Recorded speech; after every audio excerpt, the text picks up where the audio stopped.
What's up, everybody? Welcome back to another episode of For the Love of the Game. I'm your host. My name is Joseph PIRCHER. With me, as always, Tommy Styles, Turner Riddle. And today we're joined by UFC middleweight Cody Brundage. Cody, it's a pleasure. How's it going, man? It's great, man. I appreciate you guys having me on. Yeah. So Tommy was lucky enough to get this set up. So I'm going to kick this over to him and we're going to get this rolling. Yeah, real quick before we get going, like, share, comment, subscribe, ring the bell, do all that fun stuff. Facebook group, Muscle Media Network, like that. Everything else will be in the box below. We'll get Cody's information too at the end. But let's dive right into it. So, Cody, you and I know each other because your wife and I went to school in a town no one has heard of. So, I worked with you a little bit for some nutrition in 2021 when you weren't quite a UFC. You didn't have your contract yet, right? Right. I was like, I was preparing for Contender and then ended up getting signed short notice. Right. So that's how we know each other. And I've kept up with you since then too. So you're our first fighter on this. This segment's relatively new, but as far as the podcast goes, you're our first fighter. So congrats on that. Give the people a little bit of background on like your upbringing, where you're from, your fight history, how you got into MMA. Yeah, so I'm from a small town in South Carolina that also no one's ever heard of. So, where I grew up, it was not a very diverse place. It's a lot like Bath, actually. So like you kind of get the vibes of that. And fighting was like not a thing that anybody no one watched fighting, no one did fighting, and that's like any kind of like boxing, anything. I got into wrestling when I was young. I always joke like whenever I used to do like interviews and stuff for the UFC, they'd be like, "What's the worst day?" They want to have like a sob story or like a sad story, and I'm like, man, I'm not the guy to ask about that. I had it like really easy. I feel like growing up, my parents worked really hard. I always joke I'm a GCG. I'm a gated community gangster. Like I did not have a ton of struggles coming up, but I wrestled my whole life. My parents put me in that. I had 4 brothers. I think they put me in wrestling so that my brothers didn't kill me one day. They were like, we got to toughen this kid up. So took that pretty far, took it all the way to college, was a couple-time national qualifier in wrestling. And then, once I got done with college wrestling, there was kind of a void. I was an athlete my whole life. So I was like, well, what am I going to do now, that I'm not an athlete? Like I was always Cody the wrestler. And so like a part of my identity I felt like was gone. And my mom was like, why don't you do CrossFit? And I was like, okay. So I tried it. I was like, it's not really for me. And then I walked into an MMA gym. I was a fan of UFC at this point. And like when I was at the college I was at, I was running like underground fight club. And so like, I was like, all right, I'm going to try this. And I walked into this gym in Brighton, Michigan. I moved up. Well, I guess I skipped the part. I moved up to Michigan to coach college wrestling for like a $1,200 stipend. So I was broke as hell, living in my car. Like I was like, this is what I got to do to coach because that's what I wanted to do. I didn't want to. I had a degree in education, but I didn't really want to teach. And it's a grind to get through the coaching world. And I started training MMA. I went to this gym, SFS in Brighton, Michigan. And I would go in the morning and hit the bag, even though I didn't really know what I was doing. And then I would go to wrestling practice, wrestle all through practice, and then come back at night for like the night classes at the gym. And I was coaching at Olivet, so it was like an hour and a half, 2 hour drive. And I'd go in the morning, and there was always this girl in there like giving private lessons. And she would come up to me and be like, you don't really know what you're doing. And I'm like, who the fuck are you? Like, you're 115 pounds. And then I figured out like, oh, you fight in the UFC. That girl ended up being my wife and Amanda Bobby Cooper. That's kind of how, yeah. So she was like my first coach. And she would always tell me like when she first started coaching me, she's like, you're going to be really good. You're going to owe me 2%. And now we're married. I'm like, you get all my shit now. What happened to the 2% deal? But yeah, so that kind of got me started in fighting. I took my first fight on like a week's notice. I was living in my car. I was like, sure, I'll do it. And like I said, where I came from, fighting was not a thing. So I took a picture of like my face off and posted on my Instagram. And my dad calls me. He's like, what the hell are you doing? I'm like, oh, I'm just in Ohio. He's like, yeah, but what are you doing? I'm like, well, I signed up to do an amateur fight tonight. He's like, are you kidding me? You're an idiot. Why would you do that? I ended up knocking the kid out the first punch I threw, and then I was hooked ever since then. I was like, this is for me. Had a pretty good amateur career, had a really good pro career, started off 5-0, got signed to Contender Series, which is a show to get signed to the UFC. Unfortunately, I lost that fight, but in the process of getting signed to like a bigger promotion, I moved out to Colorado with my wife and another one of my friends. And that's where I'm at now. Eventually got signed to the UFC, and I'm 2-2 in the UFC right now. Fight coming up this Saturday. But it's been good, man. I feel like I had a really quick rise, so I'm still kind of learning on the job. You know, most people don't get in the UFC in 3.5 years, and I made that happen. So I still got some stuff to work out, some kinks to work through. But yeah, that's how I got here. Sometimes I'm still like, this is unbelievable. I can't believe I made it here, but it worked out. As far as that, you mentioned living in your car, and like what was going through your mind, you know, when you're in that position, you're living in your car. Is it just like, you know, you're not worried about the outside world, you have a degree but you're not really using it, but you have this dream that you're chasing, and maybe nobody can see it but you? Talk about some of the times like by yourself at night in the car. Yeah, like I was living in my car, and then in Michigan it gets freezing, and I was fortunate enough, one of the assistant coaches that I coached the college team with, he'd let me in the wrestling room, and I would sleep in the coach's office. So sometimes I had a warmer spot to stay. But you know, there were a lot of thoughts like, I feel like the people closest to you sometimes are your biggest naysayers, just because they care about you and they love you, and they're like, why the hell would you do this? Like, you're making life hard on yourself when you don't have to. And it's just because they really, really care about you. Like, I remember for a long time, my parents were like, this is stupid.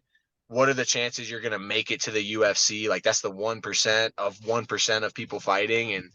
Uh, and I definitely had those thoughts myself. You know, there were times where I was like, man, this is stupid. Like, what am I doing? Like, why am I making life hard on myself? But I just really believed in myself. And I think even when I didn't believe in myself, I had good enough people around me that wouldn't let me give up on the dream I had. You know, like I fought some really tough guys as an amateur. Like I fought a guy who's in the UFC, won the Ultimate Fighter show as an amateur, and I fought another guy who's ranked like number 5 in Bellator right now. And those are my 2 losses. And my dad, I remember he called me. He's like, well, if you can't beat these guys as amateurs, because we didn't know who they were. I didn't know they were going to be as successful as they were. He's like, how are you going to make it to the UFC? I was like, damn, maybe you're right. But I just had good people around me who really believed in me. And I felt like had a lot of people like do me favors almost, where it was like, they believed in me so much, like I didn't have to pay a gym fee, because they're like, you're going to make it. You're going to be somebody. You're going to be successful. And so the only way I really felt okay about that, and the only way I felt like I could repay them, is like work my ass off, kind of put my nose to the grindstone, and just understand that like if they had this much belief in me, then it would be a huge disservice to not also believe in myself, you know, and not give it my best effort. And it ended up working out. Like I've always thought like I'm not the most talented person. I've always said that since I was a wrestler, since, you know, any time in athletics, but I do feel like I'm one of the hardest workers. Like everywhere I've been, when I was a middle school wrestler, high school wrestler, college wrestler, and even at my gym now as a pro, every place I've ever been at, when we do like our end of the year award ceremonies, I've always won most improved, which I always joke, because I was like, that just means you were the worst to start, but it also means that you're a super hard worker, and you can figure it out. And, you know, I have a lot of pride in that, because that's how I feel. I feel like if you put me up against anyone, maybe talent wise, I can't match up, but I'll always outwork them and figure out a way to match them. So I think a lot of hard work, and there are doubts. Like if there weren't doubts, I would have, you know, there wouldn't have been a point in doing it. I think doubts make it that much sweeter when you find the success. Oh Yeah, yeah, dude, you gave me chills. Go ahead, Turner. that was good, man. Hey, I'm Turner, by the way. What's up, I'm a Turner? former wrestler. I'm a former wrestler. I want to know, in your wrestling career, what's the one, well, maybe 2 moments, like what's the one moment that you look back and like you wish you could relive that day one more time? Okay, so my senior year, I had qualified for the national tournament the year before, made the round of 12, so I just missed being an All-American. And then my senior year was kind of like an up and down year. I don't know what was going on really. I just was struggling during the year, and I lost in conference like 4 different times. And then when we got, so in Division II to qualify, you have to place top 4 in your region. And I was like the 6th seed going into the tournament. And I lost pretty early on in the tournament. And, you know, it's kind of like a death sentence. You know how it is. You have to do the wrestle backs. Like, not many people wrestle back. Well, I wrestled back like 7 matches, beat every person that had beaten me during the year. And then I was the last match of the day, wrestled for true fourth to go to the national tournament, and beat the kid in overtime with like 1 second left. And I Yeah. felt like the reason I'd want to relive that is, one, it was awesome. I felt like I accomplished something that like like more so mentally beating people that had already beaten me, and really just kind of letting go of like the pressure and the nerves. Like I dealt with that a lot, like hard my whole wrestling career. I think that's part of the reason I didn't have the success that I probably should have, is I was just like, every match, it didn't matter who I was wrestling, I was like, I wonder if I'm be able to beat this guy. He's probably pretty good. He might be better than me. And that would like really fuck with me a little bit. But then I kind of figured, like, I just let it go. I was like, this could be the last match you ever wrestle in your career. Like, are you going to let those feelings like dictate your outcome, or also just how you're going to feel in general? Like, you'll leave this match and be like, man, I could have beat that kid, but I beat myself before I got out there. So I think that was a big turning point for me mentally. And to qualify again was just awesome. I always joke with my buddies, like everyone on that team knew how hard I worked, and they were like more excited that I had qualified than they had qualified. So Right. it was just a cool moment. I remember calling my mom, and the feed had like cut out, so she didn't think I won because that kid had already beat me in the past. She's like, man, and so I call her. I'm like, what's up, mom? She's like, how you doing? Like all sad and shit. I'm like, I'm great. I'm going to nationals. Like, I feel awesome. She's like, you're going? I'm like, yeah. So that was a cool moment. Wrestling's tough, so you got to kind of savor the moments for sure. Absolutely. Yeah, that's cool, man. I can remember some of the days. I don't know. I was a little different, like my mindset going into a match. I always just told myself, like, I don't know. I wasn't cocky or anything. I was just like, I don't know how, like I would listen to my iPod and I would listen to the same song over and over and over and over and over until it was like time to strip down. And then I just like, I don't know. I was a big wrist control guy, so that was my thing. And like once I got people like flailing, I like takedown. But anyway, that's a cool story. That gave me chills as well. So that's cool stuff, dude. What Yeah, about thanks, brother. what about from where you are in life now? What did you take away from wrestling that you feel like you implement in your life every day? Or what trait do you think was the best trait you got from wrestling? I think just being hard nosed and being stubborn. I think people look at being stubborn kind of as like a bad thing sometimes. Right. But I think it's a good thing, you know, like I said, growing up, I didn't have much adversity, but then when I had my daughter, she's had some pretty serious like medical complications and like things that I never was prepared for or ready for. And so like it was tough, like when you have your doctors, like basically all they do is, it's tough because they tell you, like, if anyone's ever gone through something like that, your doctors just give you worst case. Like there's no optimistic view. And I think being able to be stubborn and be like, I'm not disregarding what you're saying, but we're gonna be able to, like, just give me goals and we'll reach the goals. You know what I'm saying? I think Yeah. that's something that's been huge for me in my life. And it's been really important because I feel like if I wasn't stubborn, I'd be like, just kind of accept what they said, and then my daughter would suffer for that. So me and my wife are both super stubborn, which sometimes makes it tough, but it also is Yeah. great for my daughter. Yeah, absolutely. I can agree with all of that. That's cool, man. Yeah. So with how did you brought up having your daughter, and I know you have a second one on the way, right? Yeah. Yep, another little girl. Yeah. So how did having a kid change Cody the fighter?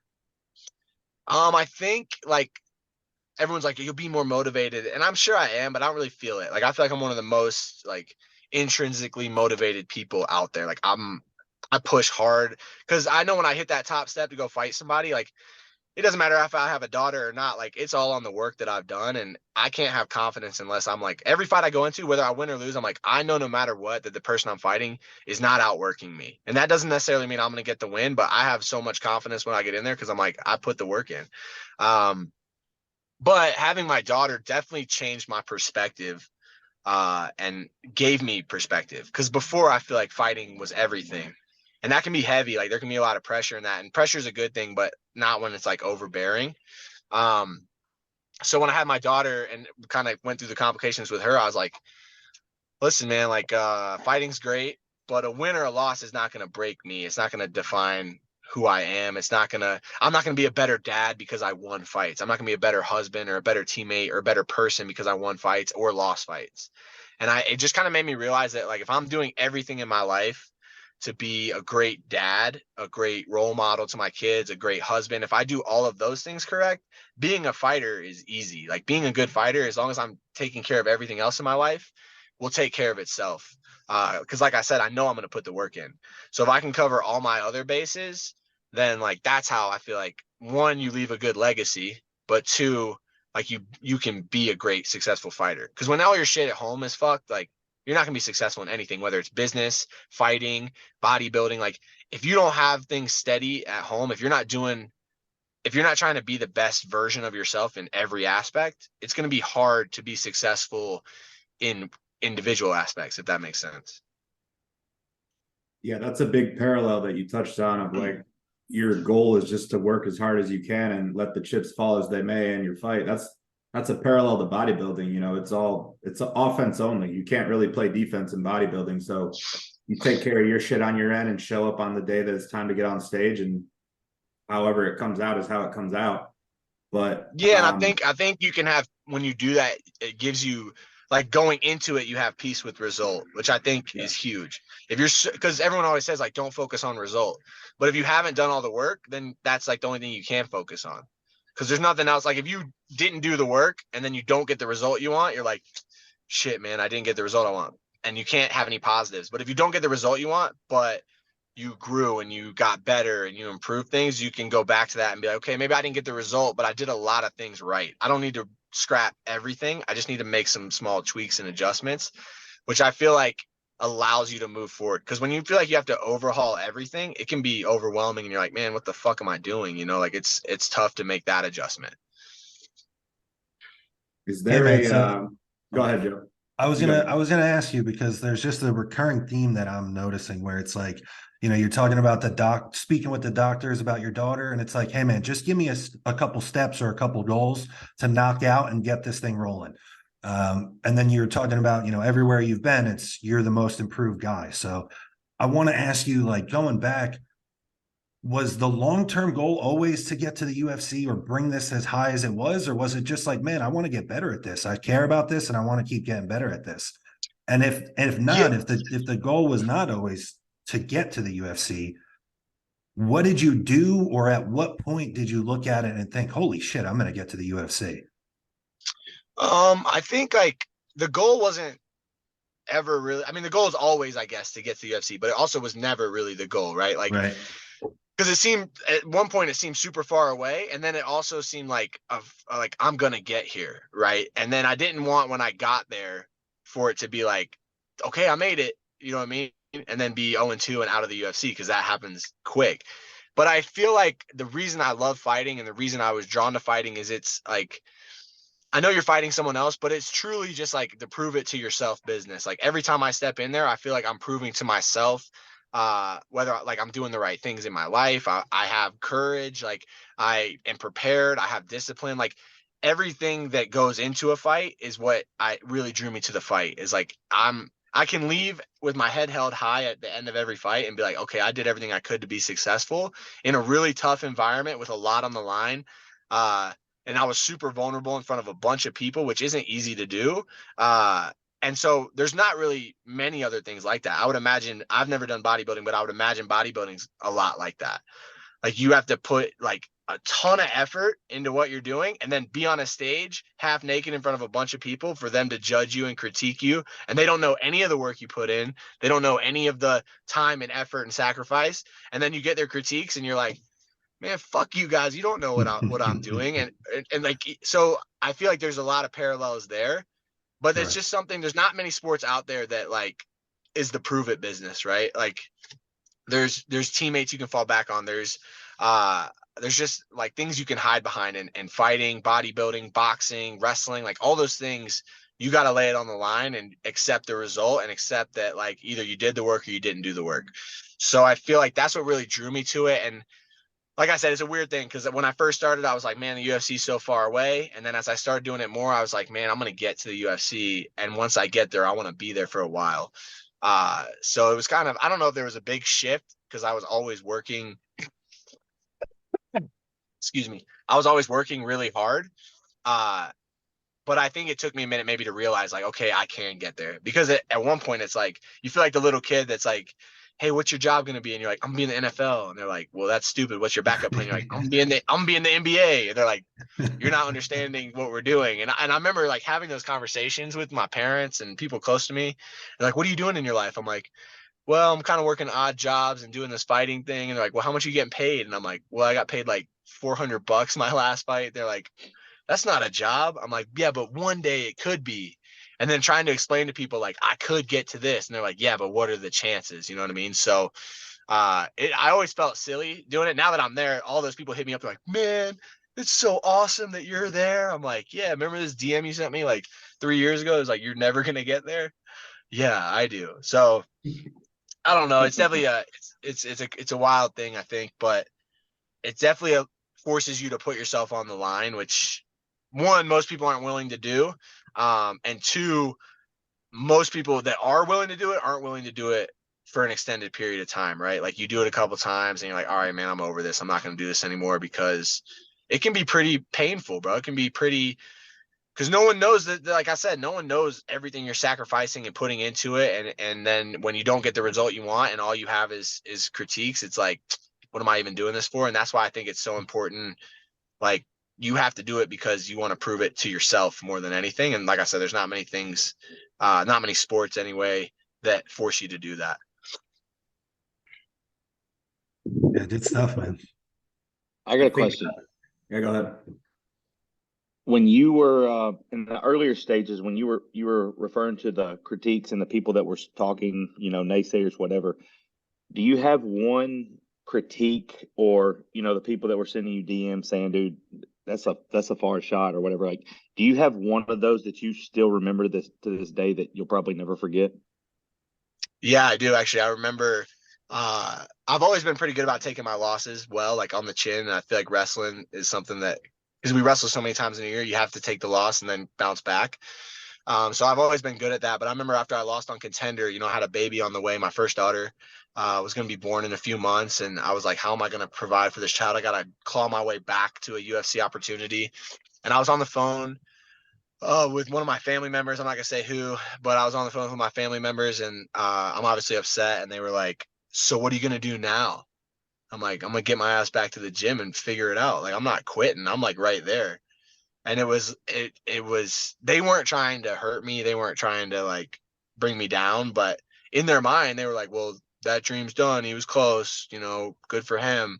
We got to do something serious now. And I was feeling all that pressure already of like, you got to provide for your kid, your wife. You need to be, you know what I mean? And I was like already struggling with that. And for that, and they were like, Yeah. so what now? Like, you're done fighting. What, are you going to get a teaching job? Are you going to do whatever? I'm like, no, I'm not doing any of that shit. I'm going to figure it out and make it to the UFC. So I'll never forget that. I still like joke about that with that person. It's easier to joke now that I'm there. But in the Right. moment, yeah, it was pretty tough for sure. So is it the reason that stuck out most to you? Is it because it was a certain person? Yeah. And like, I at that point I had understood that like the people closest to you, like I've said on here a couple times, like the people closest to you are going to be the most hesitant to kind of support wild, crazy dreams. Cause they're like, I want you to be safe. I want you to, like, I don't want you to have to struggle. I don't like, and so I get that, but it was just tough, especially in that moment. I was like, let's wait a week. And then like, I literally I called them like maybe 10 minutes after I lost, just to let them know, hey, like I wasn't calling them to have a conversation. I was trying to call them and be like, hey, I'm okay. Whatever you saw on TV, like it wasn't as bad as it was. I'm all right. And then it turned into that. And I was like, well, damn, that sucks. But I think it was, because I feel like I won't be this person. It's like, I don't take anything personal. Like, I work on it. That's a struggle I have, like from random internet trolls, like with no profile pictures and 0 followers. Like, I know that they're just trolling, but I'm like, well, you don't know me. Like, why are you talking shit? But that's something I got to work on. But the fact that it was somebody that I knew and knew like how much work and time I was putting into it made it different. Like, it was a little tougher for sure. I get that for sure. I feel like I've been through those same instances. Yeah. You kind of touched on trolls in the social media and like that aspect of it. So that kind of, from what I can tell about you from our talks, and then what I've seen like at your press conferences or your weigh-ins, like you're all business. You're not really there to like put on a show and hype up the pay-per-view, so to speak. I can tell that's not really your bag. So How do you deal with all that? Like, what's your mindset when it comes to, like, understanding that the UFC is a business? Like, you're there to fight, but you also have a job as a businessman. And how do you, like, the social media stuff, how do you handle that? I just try to be as genuine as I can. I think you see these people are like, I train 10 hours a day. I'm like, man, you're in the gym 3 hours at most, which is still a lot, but you don't need to lie, right? Like, there's this thing in MMA where everybody has this like extra bravado, and I'm like, you're not that guy. Like, that's not how you really are in real life. And I just try to be as real as possible. Like, I'm just like most people. I just really train hard to be a good fighter. Like, I'm not any different. I have doubts. Like, before I get, everyone's like, man, I don't know how you do it. I'm like, sometimes I don't either. Like, I'm backstage at a fight. Like, I can't believe I'm about to go get in a fist fight in my underwear on national TV. Like, it, I have all the same thoughts that anybody else would have in those situations. And I think sometimes I put stock into what people say like negative about me because I am so genuine. Like, I'm not, if I was playing a character and everyone's like, man, this guy sucks, I hate this guy, I'd be like, well, you just hate the character I'm playing. But the character I'm playing is Cody Brundage. Like, I don't pull punches. People know about like my personal life, things that are going on in my life that are struggles. So if people hate on me, I'm like, you actually don't like me because I'm not doing anything fake. Like with certain people like Colby Covington, right? It's pretty well known that he has like that's his act, right? That's how he sells fights. So when people dislike him, he can always be like, well, you just don't like the character I'm playing. If you got to know me, you like me. I'm like, if you don't like me, I'm the character. Cody is the character. There's no like false bullshit here. Like, that's how I am. And yeah, I mean, I think that's the best way to go. Like, for me at least, I don't need to, I feel like I'm a exciting fighter. Most of my fights are finishes. I finished 7 of my 8 wins. I got 2 first round finishes in the UFC. Like, my fights are exciting. So I don't feel like I need to have an extra character to sell my fights. Like, my fighting style is the reason you should tune in. And then I feel like I have a good story. I have, and like I said, you're getting real genuine reactions. So that to me is why the UFC should want to promote that. I get that like the shit talking is the new cool thing, but it's also so goofy to me because I'm like, it's not like we are gonna have a fight no matter what. You can say whatever you want. I can say whatever I want. We are gonna physically fight. Like, that's the highest level of confrontation. So the shit talking to me is just goofy because I'm like, I'm going to see you in 3 months. And whether you beat my ass or I beat your ass, we're going to fight. So the words, like everything you're saying right now, they don't matter. So that's why it's hard for me. Like, if I were to do that, it'd be hard because I'm like, well, I got to fight you in 3 months. So I don't need to talk to you about what's going to happen. Like, when I was in college and I would get in a fight with somebody, I wouldn't be like, hey man, I'm gonna kick your ass, and they'd be like, I'm gonna kick your ass. I would just go up and hit them. So to me, I'm like, I'm not gonna talk shit to you about what I'm gonna do to you when I have to do it in 3 months, if that makes sense. So that's like, you're very hitting the nail on the head. I'm not like trying to sell some fake shit. Like, I'm who I am is who I am in all my interviews. Like, I'm not putting on for the camera. Like, what I say is what I'm actually feeling in that moment. And so yeah, I don't know. I just try to be as genuine as possible. And so far that's working out for me, I think. Man, you mentioned like being backstage, and sometimes you're like, man, I can't believe I'm about to go out there and do this. And that's something I'm a fan. On Twitter, they would probably call me a casual fan, but I'm a fan. And so I've heard some of these other guys where, some of the best fighters we've ever seen have said things like, I was backstage ready to fake an injury, so I didn't have to go out there. I was so scared. So what is that, even after all the work goes into it, knowing that you are like all in personified on this craft? When you're back there, what has to happen to you, like with your mindset? Because from this interview, you're very positive, you're very real, but there's a very calm demeanor about you. So what I'm asking about is when and how does the transition happen to fucking Gladiator, where you're going to get locked in a cage and beat somebody up?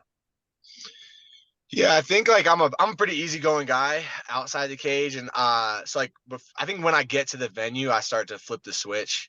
I'm super nice. I get along really well with people, but before I leave for the venue, I call my wife. One thing that keeps me calm is I'll call my wife and I'll just be like, hey, what's my worst case? She's like, you lose this fight, but you come home, your life's not that different. Like, you're upset, obviously, but like your daughter loves you, you have a great house, a great life, and I'm like, okay, great. Get off the phone, get to the venue, and then it's like, sometimes I think people put like it sounds corny, but it's the truth. I'm like, this person that I'm about to get in a fight with is trying to take food off my table, take bread out my kid's mouth. Like they're gonna literally, if I lose this fight, they're taking half my check, right? And they're trying to hurt me in front of my mom who's watching. They want to hurt. And so like in my mind, I'm like, they want to hurt my mom, they want to hurt my wife, because seeing me hurt is going to hurt them. And I think it's easy for me to flip the switch at that point, because I don't think it's personal, but I'm like, I'm not going to get hurt and make them go through that. I'm going to fuck you up before they have to go through something like that. So it's not even about, I don't really worry about I think part of it is I can like not worry about my well-being as much, because I know all the work it's put in, and I'm like, I'm not going to have my family have to go through something traumatic. Like, I'm sorry, but your family's going to have to go through that, and we can be friends after, we can get a beer after, but I'm not putting my family, I've already sacrificed enough time and energy and time away from them. They're not going to have to go through something extra because of you. So I think that kind of helps me flip the switch. And when I get in there, it's like autopilot though. I'm not thinking too much. So that's all like to get, once I get to the top step, the switch is flipped and we're in autopilot mode. Yeah, very cool, man. And then another common theme too, because I'm looking through like your fight history and everything before this to kind of get familiar with you. You mentioned it about the UFC, but even your first couple amateur fights, your first time in there, a lot of like not first round and even like first minute finishes. So has that just always been a staple of yours? Like, again, I feel like that's kind of in contrast to this guy that we're sitting here talking to, because it's like, you're like, you get to that top step and they ring a bell and like, you're coming to take this guy's head off one way or another within the first minute. So I'm curious, like, has that always been the approach? Is that a wrestling thing, or is that something you had to develop as you kind of grew within the game? I've always been a fast starter. I don't know why that is. I don't think it's wrestling. I just think like it kind of goes back to the thing, like, I don't want to get hit. I don't want to get beat up. I don't want to be in a tough fight. I don't want to be in fight of the night. I want to put you out and get out. I don't get paid by the hour. I'm trying to take as little damage as possible. I mean, that's like, honestly, and I feel like I have a really good killer instinct. Like if I hurt you, I'm going to find a way to get you out of there. Like sometimes you see guys hurt someone and they're able to battle back.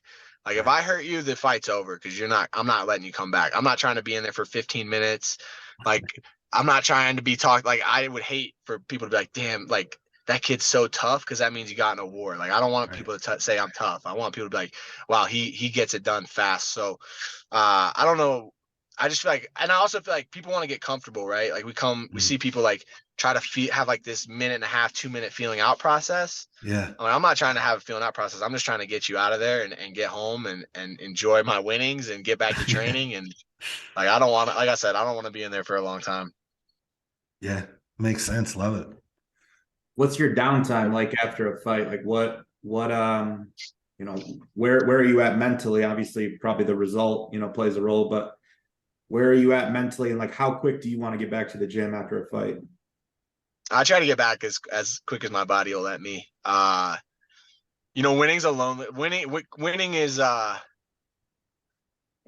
awesome, but winning's a lonely place too, and people don't realize that. I felt more like down after a win before than I have after a loss, because after a loss, everybody's like hitting you up, making sure you're good. After a win, no one really gives a shit, right? They're like, you get text that night, they're like, hey man, great job, and you have all this attention on you and everybody's pumped for you, and then it all goes away instantly, and people are onto their own shit, which they should be, but then it's lonely. You're like, damn man, I did all that, I got this win, and all I got to do now is do it again. Like there's no like real, like there's money payoff, but at the end of the day, it's like the reward isn't a super long lasting thing. It's not like, okay, I got this win, I can chill. It's like, hey, I got this win, and because I got this win, my next fight's going to be harder, and I got to get ready and get prepared for that. Like, so, and I like being in that mindset. I like getting back in the gym. I like trying to train and be ready if a fight pops up. But yeah, my wife probably wishes I took more time,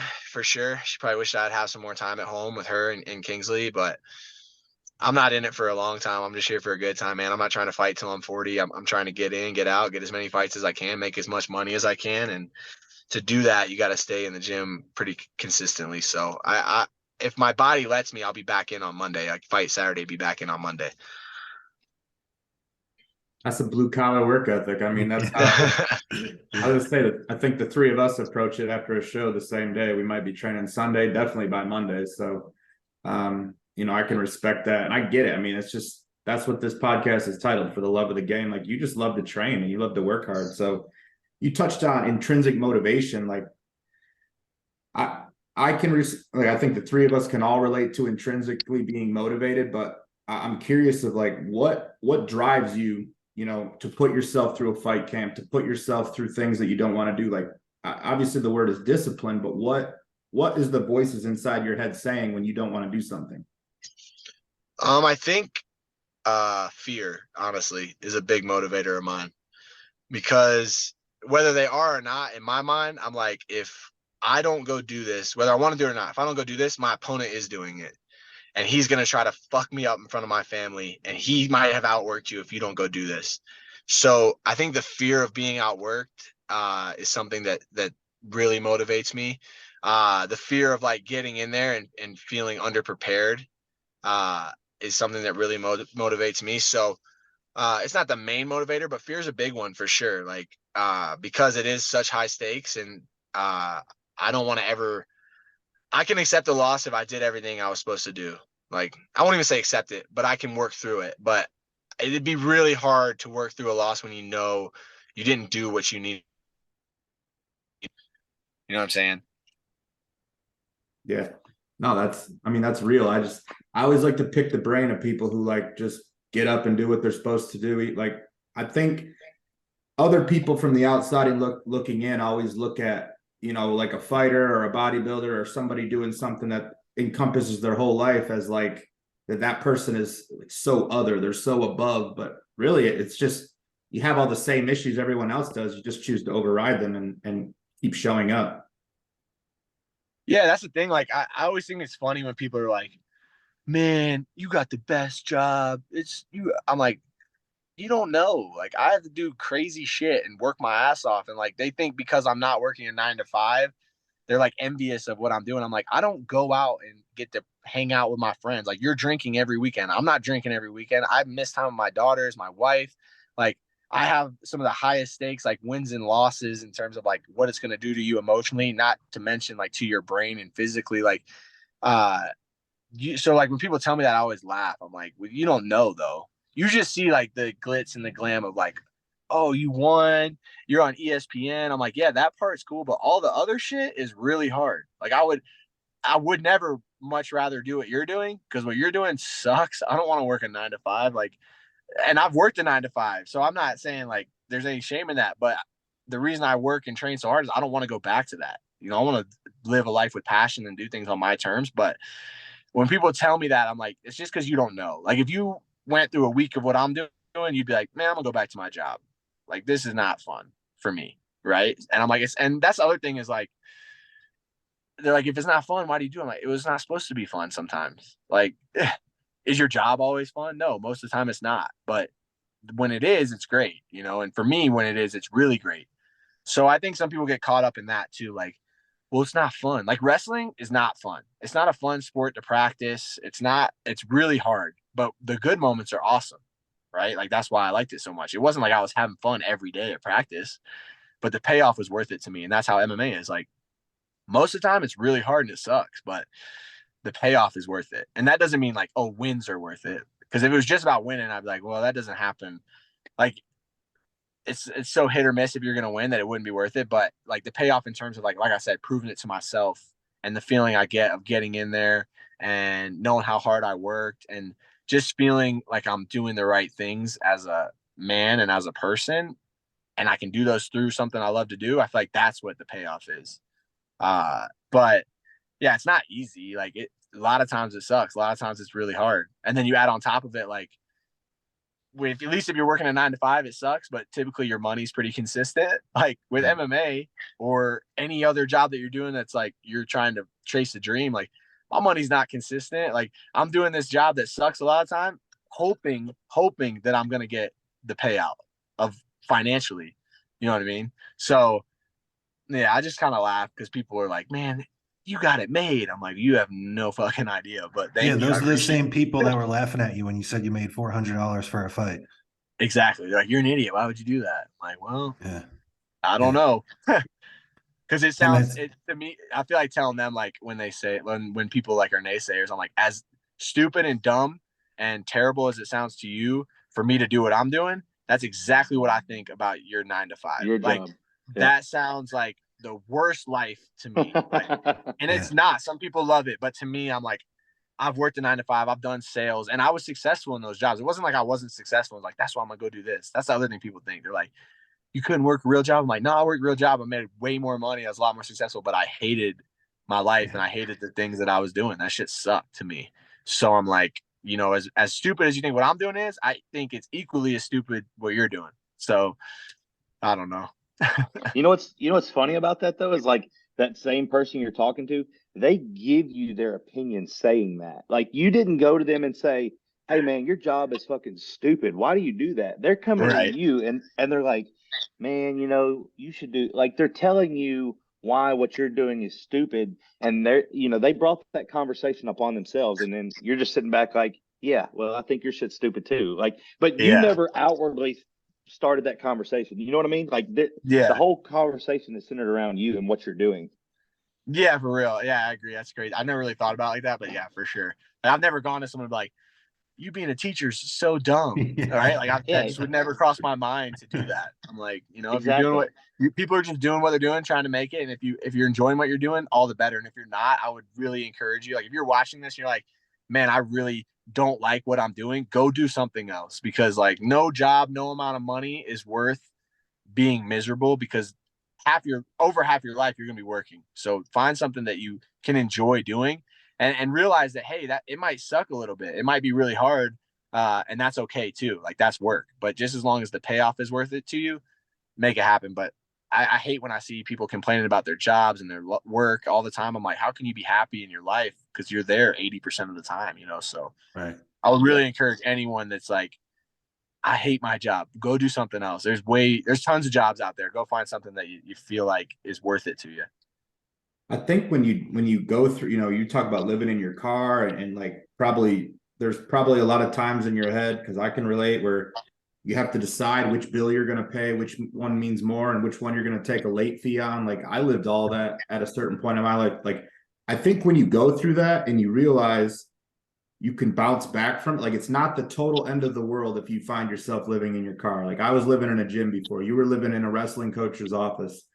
It's not the end of the world. Like life can still go on and be very prosperous, but you have to be willing to almost go to rock bottom. So where I'm going with all this is like Turner and I have talked about this, because you know we've gone deep on this one. Like, do you ever miss that part of the grind when it was like you're living in your car? I mean, I'm sure you don't miss the circumstances, but do you mentally ever like miss like when it was that real and raw? Like you were almost like your own hero, and you were the only one rooting for yourself to get to where you're at now.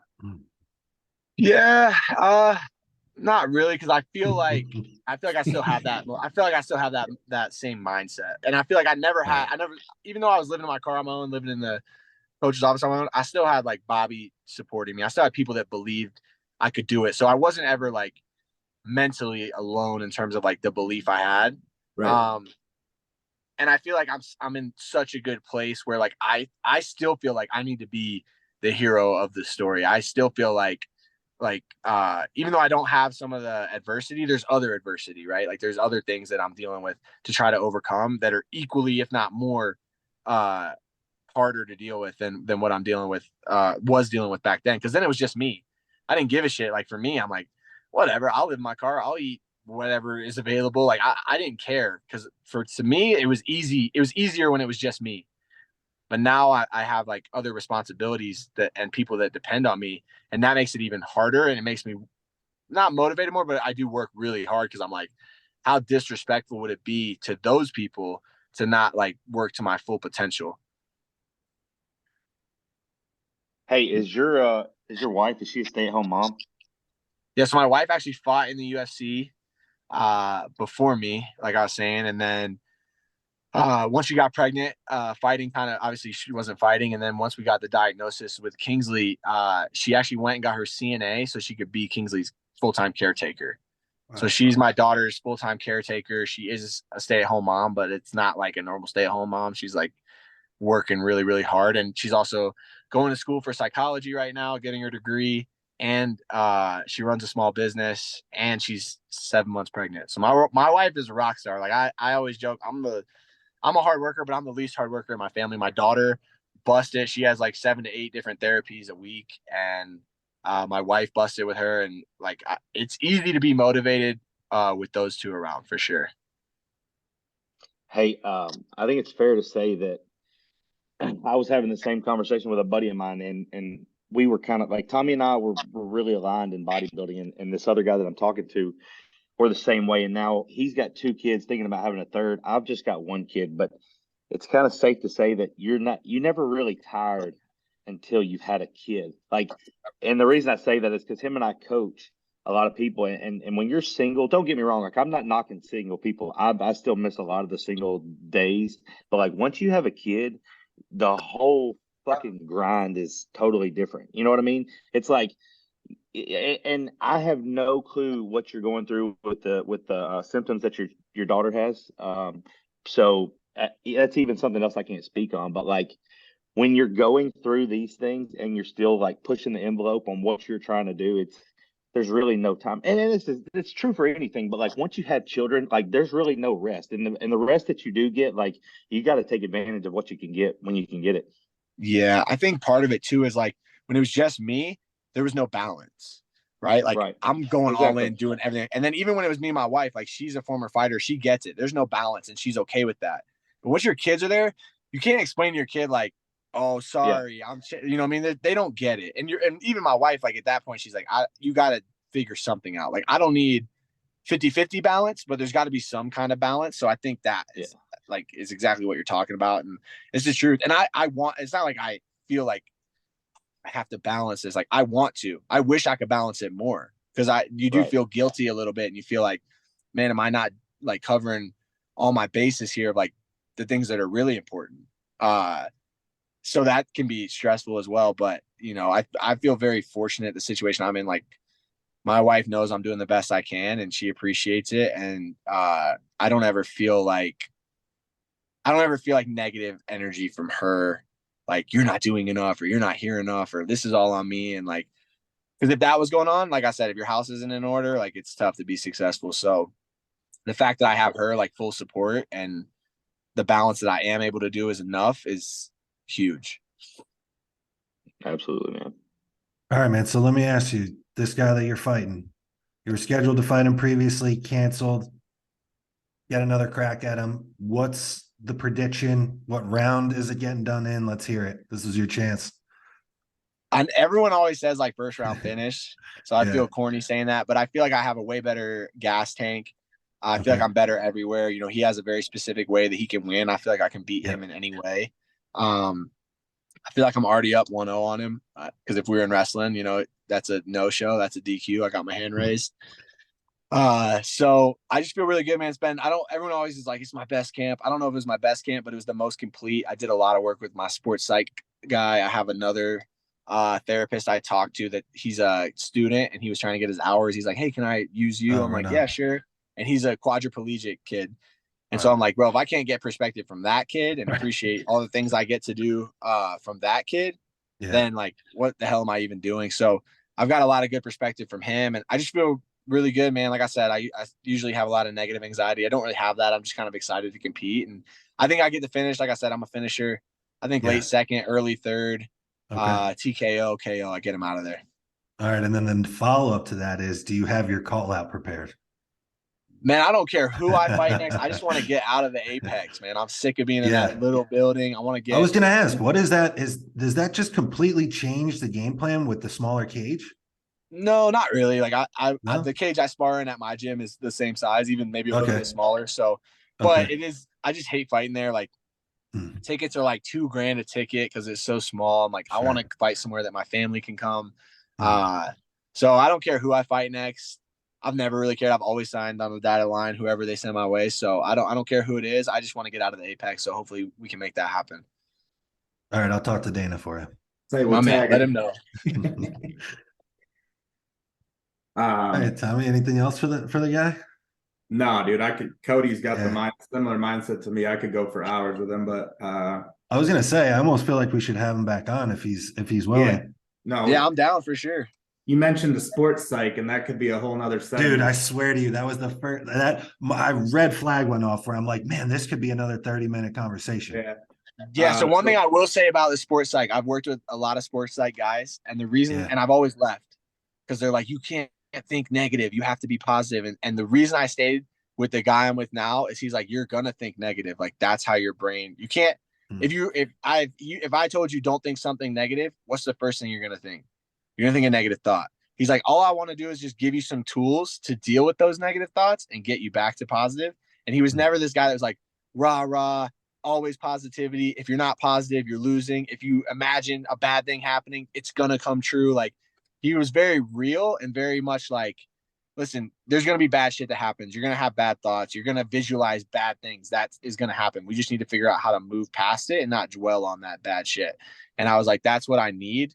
And so working with him it's been good. Cause normally I'm super skeptical. I'm like, well, you want me to do something that's not possible. You want me to be super positive all the time. And that, like, I get that would be amazing if we could do that, but it's not possible. But he was real and was like, hey, here's how you're going to feel. And we'll have to work through it and just give you some tools to work through it. And I found that it's been a generally positive thing. That's like alchemy. You need the dark and the light together. You can't have one or the other. So that whole, positive only vibes type thing it sounds nice. It's a good hashtag, but it's not applicable, especially when you're getting ready to go into a cage with another human and like fight. You know what I mean? So yeah, for sure. And he was a former MLB player. Like he was actually, and then went to school. So I was like, okay, you kind of dealt with some anxiety yourself. You've been in the fire. And so I have a good relationship with him. But yeah, that is a topic I could go on, like on the negative side of it. Like there's a lot of bullshit out there and like a lot of rah, this is the way it works. And I'm not, like I've said, I'm pretty genuine. I tell people how I really feel. And sometimes I think that shit can be pretty fake. So. Man, you even mentioned, Tommy had asked you like, what's the prevailing thought when you have to pull yourself out of the mud? And the first word that you said was fear. So that's using the negative in your favor. You know what I mean? So there's absolutely utility to it, man. So I think this is a good spot to wrap here. We'll let you go, man. Can't thank you enough for taking the time and joining us. Good luck on Saturday. Just know I'm probably going to put money on you finishing the fight in the second round. So I'll hold off. Crossed, I'll hold off on the first and get it done in the second. Hey, Cody, is there anybody you want to plug? Any like your fight camp, anything? I just want to shout out my gym, Factory X. I always say, but like I'm super spoiled. It's a we project. Like when I win, I feel like we win. I know it's an individual sport, but I get private lessons. I get time like out the wazoo. It's crazy. They don't ask for anything in return other than like max effort, and just want to shout them out. I feel like a lot of times they're like MMA is individual sport, and while it is, I feel like I wouldn't be anywhere without them. So shout out to them. And I got some sponsors from way back in the day as an amateur. They've been with me on the come up forever. Will Finn, Heidi Miller, just some friends, and it's hard in this sport coming up when you're making $400, and they helped me get to where I'm at now. So just want to give them a little shout out for sure. But yeah, I'm excited, man. I appreciate you guys having me on. It was a good time, and hopefully we'll do it again. Oh, absolutely.